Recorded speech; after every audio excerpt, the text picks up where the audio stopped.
Part 7, Our Virtues. Our virtues. It is probable that we too still have our virtues, although naturally they will not be those square and simple virtues on whose account we hold our grandfathers in high esteem, but also hold them off a little. We Europeans of the day after tomorrow, we firstborn of the 20th century with all our dangerous curiosity, our multiplicity and art of disguise, our mellow, and as it were sugared cruelty in spirit and senses. If we are to have virtues, we shall presumably have only such virtues as have learned. Where, as is well known, such a variety of things lose themselves, such a variety of things get lost forever. And is there anything nicer than to look for one's own virtues? Does this not almost mean to believe in one's own virtue? But this believing in one's virtue, is this not at bottom the same thing as that which one formerly called one's good conscience, that venerable long conceptual pigtail which our grandfathers used to attach to the back of their heads, and often enough to the back of their minds as well? It seems that, however little we may think ourselves old-fashioned and grandfatherly respectable in other respects, in one thing we are none the less worthy grandsons of these grandfathers, we last Europeans with a good conscience. We too still wear their pigtail. Alas! If only you knew how soon, how very soon, things will be different.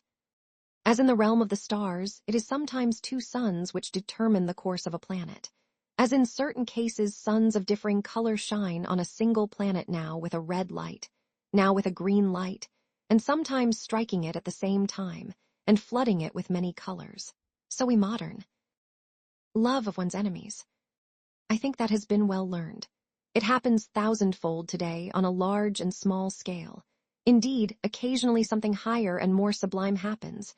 We learn to despise when we love, and precisely when we love best, but all this unconsciously, without noise, without ostentation, with thought.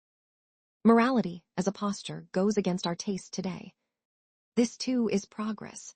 Just as it was progress when religion, as a posture, finally went against the taste of our fathers, including hostility and Voltairean bitterness towards religion, and whatever else formerly belonged to the gesture language of freethinkers. It is the music in our conscience, the dance in our spirit, with which Puritan litanies, moral preaching, and Philistinism will not chime. Beware of those who set great store on being credited with moral tact and subtlety in moral discrimination. If once they blunder in our presence, not to speak of in respect of us, they never forgive us. They unavoidably take to slandering and derogating us, even if they still remain our friends. Blessed are the forgetful, for they shall have done with their stupidities too. The psychologists of France, and where else today are their psychologists, have still not yet exhausted the bitter and manifold pleasure they take in the bêtises bourgeoises, just as if enough, they thereby betray something. Flaubert, for example, the worthy citizen of Rouen, in the end no longer saw, heard, or tasted anything else. It was his mode of self-torment and more refined cruelty. I now suggest, by way of a change, for this is getting boring, a new object of enjoyment. The unconscious cunning of the attitude adopted by all good, fat, worthy spirits of mediocrity towards more exalted spirits and their tasks, that subtle, barbed, Jesuitical cunning which is 1,000 times S. In brief, study, psychologists, the philosophy of the rule in its struggle with the exception. There you have a spectacle fit for the gods and for divine maliciousness. Or, still more clearly, carry out vivisection on the good man, on the homo boni voluntatis. On yourselves. Moral judgment and condemnation is the favorite form of revenge of the spiritually limited on those who are less so. Likewise a form of compensation for their having been neglected by nature. Finally an occasion for acquiring spirit and becoming refined malice spiritualizes. Deep in their hearts, they are glad there exists a standard according to which those overloaded with the goods and privileges of the spirit are their equals. They struggle for the equality of all before God, and it is virtually for that purpose that they need the belief in God. It is among them that the most vigorous opponents of atheism are to be found. Anyone who told them a lofty spirituality is incompatible with any kind of worthiness and respectability of the merely moral man would enrage them. I shall take care not to do so. I should, rather, like to flatter them with my proposition that a lofty spirituality itself exists only as the final product of moral qualities, that it is a synthesis of all those states attributed to the merely moral man after they have been acquired one by one through protracted discipline, and now that the disinterested are praised so widely, one has, perhaps not without some danger, to become conscious of what it is the people are really interested in, and what in general the things are about which the common man is profoundly and deeply concerned, including the educated, even the schol. The fact then emerges that the great majority of those things which interest and stimulate every higher nature and more refined and fastidious taste appear altogether uninteresting to the average man. If he none the less notices a devotion to these things, he calls it désintéressé and wonders H. There have been philosophers who have known how to lend this popular wonderment a seductive and mystical otherworldly expression, perhaps because they did not know the higher nature from experience. Instead of stating the naked and obvious truth that the disinterested act is a very interest in. And love, what? Even an act performed out of love is supposed to be unegoistic. But you blockheads, and commendation of him who sacrifices. But he who has really made sacrifices knows that he wanted and received something in return, perhaps something of himself in exchange for something of himself, that he gave away here in order to have more there, perhaps in general to be more or to feel age. But this is a domain of questions and answers in which a more fastidious taste prefers not to linger. Truth has so much to stifle her yawns here when answers are demanded of her. She is, after all, a woman. One ought not to violate her. It can happen, said a pettifogging moral pedant, that I honor and respect an unselfish man, but not because he is unselfish, but because he seems to me to have the right to be useful to another man at his own expense. Enough, the question is always who he is and who the other is. In one made and destined for command, for example, self-abnegation and modest retirement would be not a virtue but the waste of a virtue. So it seems to me. Every unegoistic morality which takes itself as unconditional and addresses itself to everybody is not merely a sin against taste. It is an instigation to sins of omission, one seduction more under the mask of philanthropy, and a seduction and injury for precisely the higher, rarer, privileged. Moralities must first of all be forced to bow before order of rank. Their presumption must be brought home to them, until they at last come to understand that it is immoral to say, what is good for one is good for another. Thus my moralistic pedant and bonhomme, does he deserve to be laughed at? But one should not be too much in the right if one wants to have the laughers on one's own side. A grain of wrong is even an element of good taste. Where pity and fellow-suffering is preached today, and, heard aright, no other religion is any longer preached now, the psychologist should prick up his ears. Through all the vanity, all the noise characteristic of these preachers, as it is of all preachers, he will hear a hoarse, groaning, genuine. It is part of that darkening and uglification of Europe which has now been going on for 100 years, the earliest symptoms of which were first recorded in a thoughtful letter of Gallieni's to Madame d'Épinay, if it is not the cause of it. The man of modern ideas, that proud ape, is immoderately dissatisfied with himself. That is certain. He suffers, and his vanity would have him only suffer with his fellows. The hybrid European, a tolerably ugly plebeian, all in all definitely requires a costume. He needs history as his storeroom for costumes. He realizes, to be sure, that none of them fits him properly. He changes and changes. Consider the 19th century with regard to these rapid predilections and changes in the style masquerade. Notice, too, the moments of despair because nothing suits us. It is in vain we parade ourselves as romantic or classical or Christian or Florentine or Baroque or national, in moribus et artibus. The cap doesn't fit. But the spirit, especially the historical spirit, perceives an advantage even in this despair. Again and again another piece of the past and of foreignness is tried out, tried on, taken off, packed away, above all studied. We are the first studious age in puncto of costumes, I mean those of M. Perhaps it is precisely here that we are discovering the realm of our invention, that realm where we too can still be original. Perhaps as parodists of world history and gods, buffoons perhaps, even if nothing else of today has a future, precisely our laughter may still have a future. The historical sense, or the capacity for divining quickly the order of rank of the evaluations according to which a people, a society, a human being has lived, the divinatory instinct for the relationships of these evaluations, for the relation of the authority of values to the authority of effect. The past of every form and mode of life, of cultures that formerly lay close beside or on top of one another, streams into us. Modern souls, thanks to this mingling, our instincts now run back in all directions.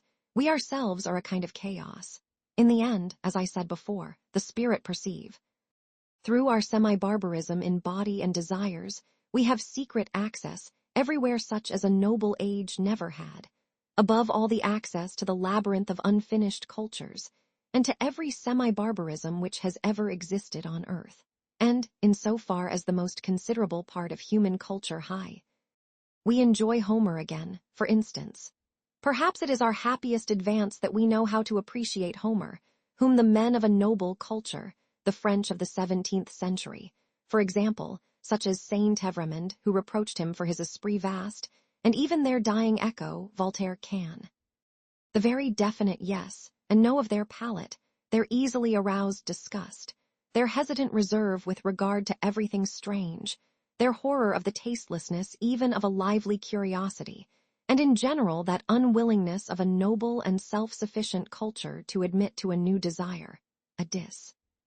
It is no different with Shakespeare, that astonishing Spanish-Moorish-Saxon synthesis of tastes over which an ancient Athenian of the circle of Aeschylus would have half killed himself with laughter or annoyance. But we accept precisely this confusion of colors, this medley of the most delicate. That as men of the historical sense, we have our virtues is not to be denied. We are unpretentious, selfless, modest, brave, full of self-restraint, full of devotion, very grateful, very patient, very accommodating with all that. We are perhaps not very tasteful. Let us finally confess it to ourselves. That which we men of the historical sense find hardest to grasp, to feel, taste, love, that which at bottom finds us prejudiced and almost hostile, is just what is complete and wholly mature in every art and culture, that which constitutes actual nobility in. Perhaps our great virtue of the historical sense necessarily stands opposed to good taste, or to the very best taste at any rate, and it is precisely the brief little pieces of good luck and transfiguration of human life that here and there come flashing up which we find most difficult and laborsome. Measure is alien to us, let us admit it to ourselves. What we itch for is the infinite, the unmeasured.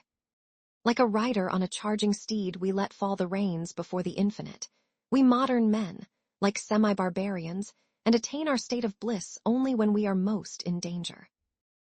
Whether it be hedonism or pessimism or utilitarianism or eudaimonism, all these modes of thought which assess the value of things according to pleasure and pain, that is to say according to attendant and secondary phenomena, are foreground modes of thought and naiveties which anyone conscious of pity for you. That, to be sure, is not pity for social distress, for society and its sick and unfortunate, for the vicious and broken from the start who lie all around us. Even less is it pity for the grumbling, oppressed, rebellious slave classes who aspire after domination. They call it freedom.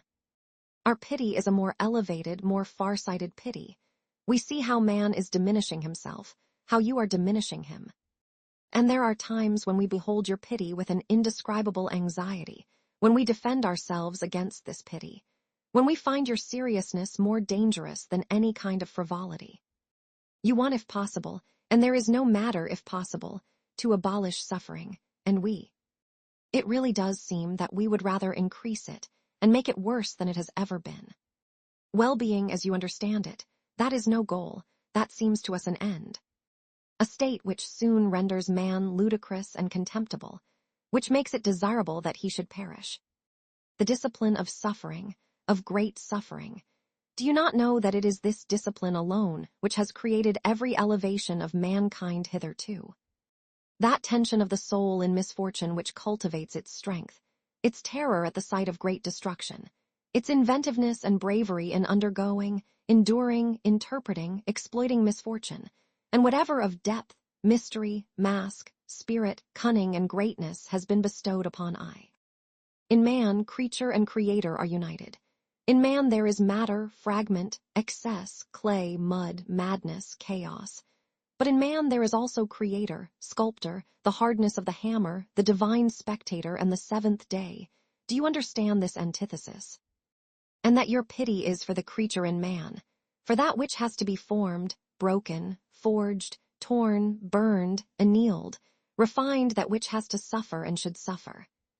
And our pity, do you not grasp whom our opposite pity is, for when it defends itself against your pity as the worst of all pampering and weakening? Pity against pity, then. But, to repeat, there are higher problems than the problems of pleasure and pain and pity, and every philosophy that treats only of them is a piece of naivety.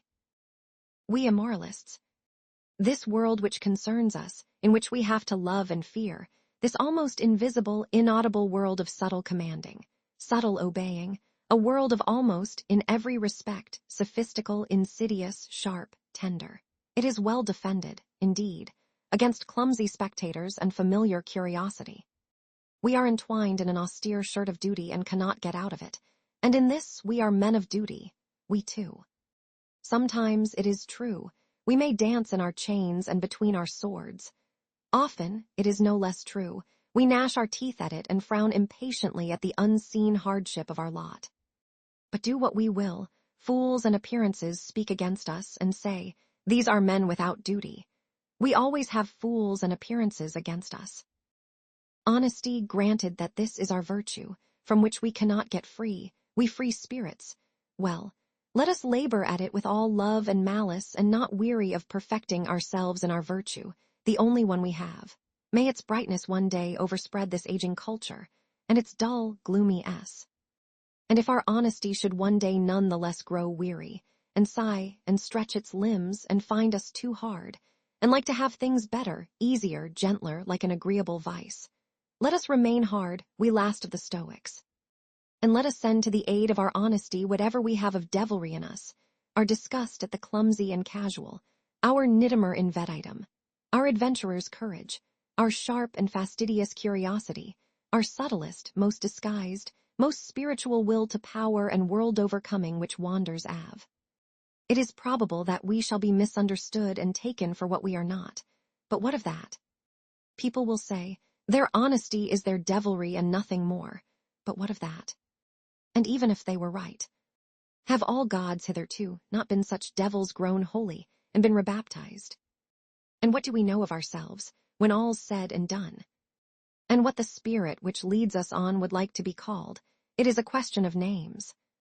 And how many spirits we harbor? Our honesty, we free spirits, let us see to it that our honesty does not become our vanity, our pomp and finery, our limitation, our stupidity. Every virtue tends towards stupidity, every stupidity towards virtue. Stupid to the point of saintliness, they say in Russia, let us see to it that through honesty we do not finally become saints and bores. Is life not 100 times too short to be bored in it? One would have to believe in eternal life, too. May I be forgiven the discovery that all moral philosophy hitherto has been boring and a soporific, and that virtue has in my eyes been harmed by nothing more than it has been by this boringness of its advocates, in saying which, however, I should not want to overlook their general utility. It is important that as few people as possible should think about morality. Consequently, it is very important that morality should not one day become interesting. But do not worry. It is still now as it has always been. I see no one in Europe who has, or propagates, any idea that thinking about morality could be dangerous, insidious, seductive. That fatality could be involved. Consider, for example, the indefatigable, inevitable English utilitarians, and with what clumsy and worthy feet they walk, stalk. A Homeric metaphor says it more plainly, along in the footsteps of Bentham, just as he himself had walked in the footsteps of the worthy Helvetius. No, he was not a danger. No new idea, no subtle expression or turn of an old idea, not even a real history of what had been thought before. An impossible literature altogether, unless one knows how to leaven it with a little malice. For into these moralists, too, whom one has to read with mental reservations if one has to read them at all, there has crept that old English vice called cant, which is moral tartuffery, this time concealed in the new form of scientificality. There are also signs of a secret struggle with pangs of. Is a moralist not the opposite of a Puritan? That is to say, as a thinker who regards morality as something questionable, as worthy of question marks, in short as a problem. Is moralizing not immoral? Ultimately they all want English morality to prevail, inasmuch as mankind, or the general utility, or the happiness of the greatest number, no. The happiness of England would best be served. They would like with all their might to prove to themselves that to strive after English happiness, I mean after comfort and fashion, and, as the supreme goal, a seat in Parliament, is at the same time the true path of virtue, indeed that all virtue th. Not one of all these ponderous herd animals with their uneasy conscience, who undertake to advocate the cause of egoism as the cause of the general welfare, wants to know or scent that the general welfare is not an ideal, or a goal, or a concept that can be grasped at all, but only an emetic. They are a modest and thoroughly mediocre species of man, these English utilitarians, and, as aforesaid, in so far as they are boring one cannot think sufficiently highly of their utility. One ought even to encourage them, which is in part the objective of the following rhymes. Hail, continual plotters, hail. Lengthen out the tedious tale, pedant still in head and knee, dull of humor not a trace, permanently commonplace, sans gaiety et sans esprit. In late ages which may be proud of their humaneness, there remains so much fear, so much superstitious fear of the savage cruel beast, to have mastered which constitutes the very pride of those more humane ages, that even palpable truths as if by general agreement, remain unspoken for centuries. B. Perhaps I am risking something when I let one of these truths escape. Let others capture it again, and give it sufficient of the milk of pious thoughts, for it to lie still and forgotten in its old corner. One should open one's eyes and take a new look at cruelty. One should at last grow impatient, so that the kind of immodest fat errors which have, for example, been fostered about tragedy by ancient and modern philosophers should no longer go stalking virtuously and confidently about. Almost everything we call higher culture is based on the spiritualization and intensification of cruelty. This is my proposition. The wild beast has not been laid to rest at all. It lives, it flourishes, it has merely become deified. That which constitutes the painful voluptuousness of tragedy is cruelty.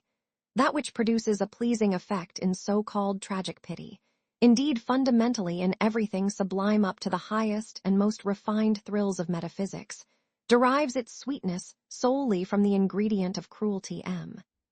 What the Roman in the arena, the Christian in the ecstasies of the cross, the Spaniard watching burnings or bullfights, the Japanese of today crowding into the tragedy, the Parisian suburban workman who has a nostalgia for bloody revolutions, the Wagnerian who, with will suspended, experiences. Here, to be sure, we must put aside the thick-witted psychology of former times, which had to teach of cruelty, only that it had its origin in the sight of the sufferings of others. There is also an abundant, overabundant enjoyment of one's own suffering, of making oneself suffer, and wherever man, Consider, finally, how even the man of knowledge, when he compels his spirit to knowledge which is counter to the inclination of his spirit, and frequently also to the desires of his heart, by saying no, that is, when he would like to affirm, love, worship disposes as an artist in and transfigurer. Perhaps what I have said here of a fundamental will of the spirit may not be immediately comprehensible. Allow me to explain. That commanding something which the people calls spirit wants to be master within itself and around itself, and to feel itself master. Out of multiplicity it has the will to simplicity, a will which binds together and tames, which is imperious and domineering. In this, its needs and capacities are the same as those which physiologists posit for everything that lives, grows, and multiplies. The power of the spirit to appropriate what is foreign to it is revealed in a strong inclination to assimilate the new to the old, to simplify the complex, to overlook or repel what is wholly contradictory, just as it arbitrarily emphasizes, extracts and falsifies to suit itself certain traits and L. Its intention in all this is the incorporation of new experiences, the arrangement of new things within old divisions growth, that is to say, more precisely, the feeling of growth, the feeling of increased power. This same will is served by an apparently antithetical drive of the spirit, a sudden decision for ignorance, for arbitrary shutting out, a closing of the windows, an inner denial of this or that thing, a refusal to let it approach, a kind of defensive posture against much that can be known, a conten. It is here that there also belongs the occasional will of the spirit to let itself be deceived, perhaps with a mischievous notion that such and such is not the case, that it is only being allowed to pass for the case, a joy in uncertainty and ambiguity, an exultant enjoyment of the capricious narrow. Finally, there also belongs here that not altogether innocent readiness of the spirit to deceive other spirits and to dissemble before them, that continual pressing and pushing of a creative, formative, changeable force. In this the spirit enjoys the multiplicity and cunning of its masks. It enjoys this will to appearance, to simplification, to the mask, to the cloak, in short to the superficial. For every surface is a cloak is counteracted by that sublime inclination in the man of knowledge, which takes a profound, many-sided and thorough view of things, and will take such a view, as a kind. He will say, there is something cruel in the inclination of my spirit. Let the amiable and virtuous try to talk him out of that. In fact, it would be nicer if, instead of with cruelty, we were perhaps credited with an extravagant honesty. We free, very free spirits, and perhaps that will actually one day be our posthumous fame. In the meantime, for it will be a long time before that happens, we ourselves are likely to be least inclined to dress up in moralistic verbal tinsel and valences of this sort. All our labor hitherto has spoiled us for this taste, and its buoyant luxuriousness. They are beautiful, glittering, jingling, festive words. Honesty, love of truth, love of wisdom, sacrifice for the sake of knowledge, heroism of the truthful. There is something about them that makes one's pride swell.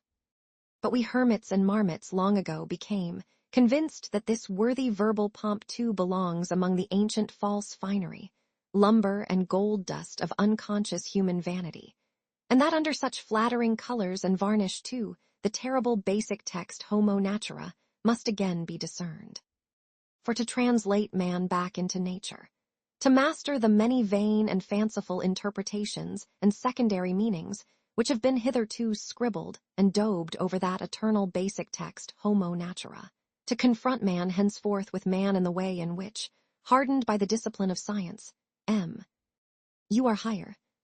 You are of a different origin. That may be a strange and extravagant task, but it is a task. Who would deny that? Why did we choose it, this extravagant task? Or, to ask the question differently, why knowledge at all? Everyone will ask us about that. And we, thus pressed, we who have asked ourselves the same question 100 times, we have found and can find no better answer. Learning transforms us. It does that which all nourishment does, which does not merely preserve, as the physiologist knows. But at the bottom of us, right down deep, there is, to be sure, something unteachable, a granite stratum of spiritual fate, of predetermined decision and answer to predetermined selected questions. In the case of every cardinal problem, there speaks an unchangeable "this is I." About man and woman, for example, a thinker cannot relearn, but only learn fully, only discover all that is, firm and settled, within him on this subject. One sometimes comes upon certain solutions to problems which inspire strong belief in us. Perhaps one thenceforth calls them one's convictions. Later, one sees them only as footsteps to self-knowledge, signposts to the problem which we are more correctly, to the great stupidity which we are, to our spiritual fate, to the unteachable, right down deep. Having just paid myself such a deal of pretty compliments, I may perhaps be more readily permitted to utter a few truths about woman as such, assuming it is now understood from the outset to how great an extent these are only my truths. Woman wants to be independent, and to that end she is beginning to enlighten men about woman as such. This is one of the worst developments in the general uglification of Europe. For what must these clumsy attempts on the part of female scientificality and self-exposure not bring to light? Woman has so much reason for shame. In woman there is concealed so much pedanticism, superficiality, schoolmarmishness, petty presumption, petty unbridledness, and petty immodesty. One needs only to study her behavior with children, which has fundamentally been most effectively controlled and repressed hitherto by fear of man. Woe in the eternal boring in woman, she has plenty of that, is allowed to venture forth.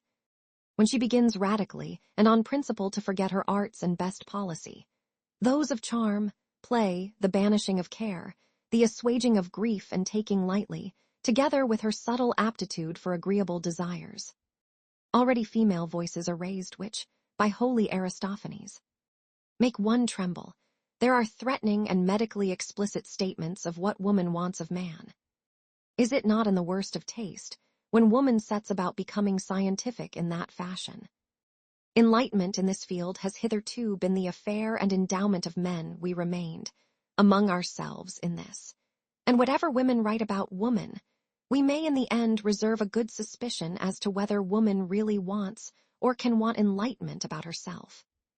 Unless a woman is looking for a new adornment for herself, in this way self-adornment pertains to the eternal womanly, does it not? She is trying to inspire fear of herself. Perhaps she is seeking dominion. But she does not want truth. What is truth to a woman?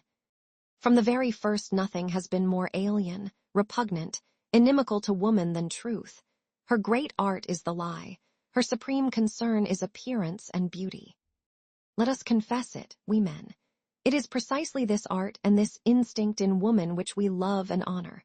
We who have a hard time and for our refreshment like to associate with creatures under whose hands, glances, and tender follies our seriousness, our gravity and profundity appear to us almost as if. Finally, I pose the question, has any woman ever conceded profundity to a woman's mind or justice to a woman's heart?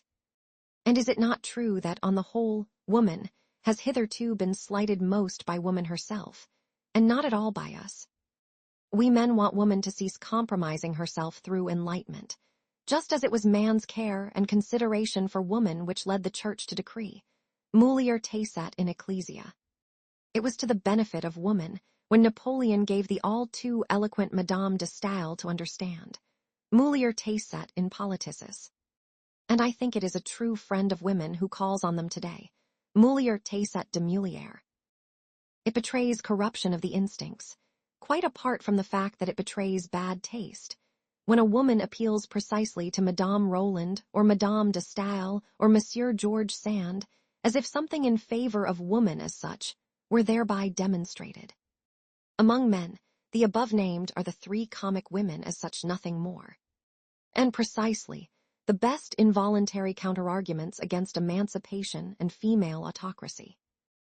Stupidity in the kitchen, woman as cook, the dreadful thoughtlessness with which the nourishment of the family and the master of the house is provided for. Woman does not understand what food means, and she wants to be the cook. If woman were a thinking creature, she would, having been the cook for thousands of years, surely have had to discover the major facts of physiology, and likewise gained possession of the art of healing. It is through bad female cooks, through the complete absence of reason in the kitchen, that the evolution of man has been longest retarded and most harmed. Even today things are hardly any better.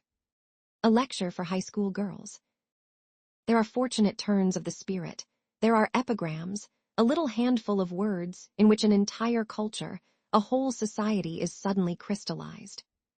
Among these is Madame de Lambert's remark to her son, Mon ami, ni vous permettez jamais que de folies, qui vous feront grand plaisir. The most motherly and prudent remark, incidentally, that was ever addressed to a son. that which Dante and Goethe believed of woman, the former when he sang Ella guardava Suso, ed io in lei, the latter when he translated it, the eternal womanly draws us upward. I do not doubt that every nobler woman will resist this belief, for that is precisely what she believes of the Eterna. 7 Proverbs for women, how the slowest tedium flees when a man comes on his knees. Age and scientific thought give even virtue some support. Sober garb and total muteness dress a woman with astuteness. Who has brought me luck today? God, and my couturier. Young, a cavern decked about. Old, a dragon sallies out. Noble name, a leg that's fine, man as well. Oh, were he mine. Few words, much meaning slippery ground, many a poor she-ass has found. Men have hitherto treated women like birds which have strayed down to them from the heights, as something more delicate, more fragile, more savage, stranger, sweeter, soulful, but as something which has to be caged up so that it shall not fly away. To blunder over the fundamental problem of man and woman, to deny here the most abysmal antagonism and the necessity of an eternally hostile tension, perhaps to dream here of equal rights, equal education, equal claims and duties. This is a typical sign of shallow-mindedness, and a thinker who may be regarded as suspect in general, more as betrayed, as found out. He will probably be too short for all the fundamental questions of life, those of life in the future too, incapable of any depth. On the other hand, a man who has depth in his spirit as well as in his desires, and also that depth of benevolence which is capable of hardness and severity and is easily confused with them, can think of woman only in an oriental way. He must conceive of woman as a possession, as property with lock. How necessary, how logical, how humanly desirable even this was. Let each ponder for himself. The weak sex has in no age been treated by men with such respect as it is in ours. That pertains to the democratic inclination and fundamental taste, as does disrespectfulness to old age. Is it any wonder if this respect is immediately abused? She wants more, she learns to demand. In the end she finds this tribute of respect almost offensive. She would prefer competition for rights, indeed a real stand-up fight. Enough, woman loses in modesty. Let us add at once that she also loses in taste. She unlearns fear of man, but the woman who unlearns fear sacrifices her most womanly instincts. That woman should venture out when the fear inspiring in man, let us put it more precisely and say the man in man, is no longer desired and developed, is fair enough, also comprehensible enough. What is harder to comprehend is that, through precisely this fact, woman degenerates. This is what is happening today. Let us not deceive ourselves. Wherever the spirit of industry has triumphed over the military and aristocratic spirit, woman now aspires to the economic and legal independence of a clerk. Woman as clerk stands inscribed on the portal of the modern society now taking shape. As she thus seizes new rights, looks to become master, and inscribes the progress of woman on her flags and banners, the reverse is happening with dreadful clarity. Woman is retrogressing. Since the French Revolution, the influence of woman in Europe has grown less in the same proportion as her rights and claims have grown greater. And the emancipation of woman, in so far as it has been demanded and advanced by women themselves, and not only by male shallow-pates, is thus revealed. There is stupidity in this movement, an almost masculine stupidity, of which a real woman, who is always a clever woman, would have to be ashamed from the very heart. To lose her sense for the ground on which she is most sure of victory, to neglect to practice the use of her own proper weapons, to let herself go before the man, perhaps even to the extent of producing a book, where formerly she kept herself in check and in subtle cunning humility, to seek with thee. To be sure, there are sufficient idiotic friends and corrupters of woman among the learned asses of the male sex who advise woman to defeminize herself in this fashion, and to imitate all the stupidities with which man in Europe, European manliness, is sick. Who would like to reduce woman to the? Here and there they even want to turn women into free spirits and literati. as if a woman without piety would not be something utterly repellent or ludicrous to a profound and godless man. Almost everywhere her nerves are being shattered by the most morbid and dangerous of all the varieties of muse. There is a desire to make her in general more cultivated, and, as they say, to make the weak sex strong through culture, as if history did not teach in the most emphatic manner possible that making human beings cultivated and making them weaker, that is to say, enfeebling, fragmenting contami. That in woman which inspires respect and fundamentally fear is her nature, which is more natural than that of the man, her genuine, cunning, beast-of-prey suppleness, the tiger's claws beneath the glove, the naivety of her egoism, her ineducibility and inner savagery, and how incomprehensible, Cap. That which, all fear notwithstanding, evokes pity for this dangerous and beautiful cat, woman, is that she appears to be more afflicted, more vulnerable, more in need of love and more condemned to disappointment than any other animal. Fear and pity. It is with these feelings that man has hitherto stood before woman, always with one foot in tragedy, which lacerates as it delights. What?